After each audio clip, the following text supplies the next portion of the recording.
हरतालिका तीज की कथा स्वयं भगवान शिव ने देवी पार्वती को उनके शैलपुत्री अवतार का स्मरण कराते हुए सुनाई थी। देवी पार्वती स्वयं महाराज हिमालय राज के घर देवी शैलपुत्री के रूप में अवतरित हुई थी। देवी शैलपुत्री ने बाल्यकाल से ही भगवान शिव को प्रसन्न करते हेतु तपस्या आरंभ करती थी। उन्होंने भगवान शिव को प्रसन्न करने के लिए 12 वर्षों तक प्रार्थना की। तत्पश्चात 64 वर्षों तक कठिन तपस्या में लीन रही। महाराज हिमालय राज को अपनी पुत्री के भविष्य की चिंता होने लगी।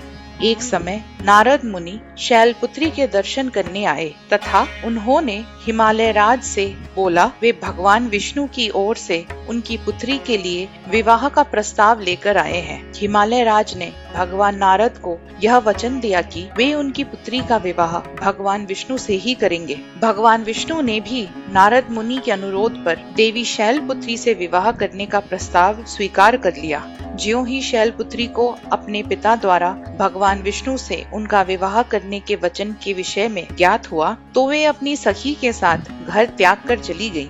वे घने वन में चली गयीं तथा भगवान शिव को प्रसन्न करने हेतु नदी के तट पर एक गुफा में निवास कर तपस्या करने लगी। अंततः भगवान शिव उनकी तपस्या से प्रसन्न हो गए तथा उन्होंने देवी शैलपुत्री को उनसे विवाह करने का वचन दिया। अगले दिन भाद्रपद माह के शुक्ल पक्ष की तृतीया को शैलपुत्री एवं उनकी सखी ने भगवान शिव के लिए व्रत का पालन किया। महाराज हिमालय राज अपनी पुत्री के लिए अत्यंत चिंतित थे क्योंकि उन्हें लगा किसी ने उनकी पुत्री का अपहरण कर लिया है। हिमालय राज अपनी सेना सहित प्रत्येक स्थान पर शैलपुत्री की खोज करने लगे। अंत में उन्हें अपनी पुत्री घने वन में मिली। उन्होंने अपनी पुत्री से घर लौटने का अनुरोध किया। शैलपुत्री ने कहा कि उनके पिता द्वारा उनका विवाह भगवान शिव से कराने का वचन देने पर ही वे घर लौटेंगी। हिमालय राज ने उनकी इच्छा स्वीकार कर ली तथा कालांतर में उनका विवाह भगवान शिव से कर दिया गया। इस पौराणिक कथा के कारण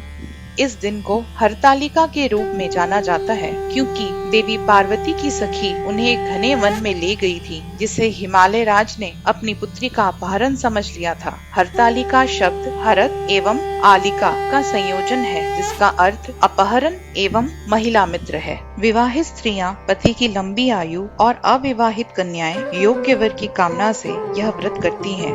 यह व्रत श्रद्धा, तपस्या और अखंड सौभाग्य का प्रतीक माना जाता है।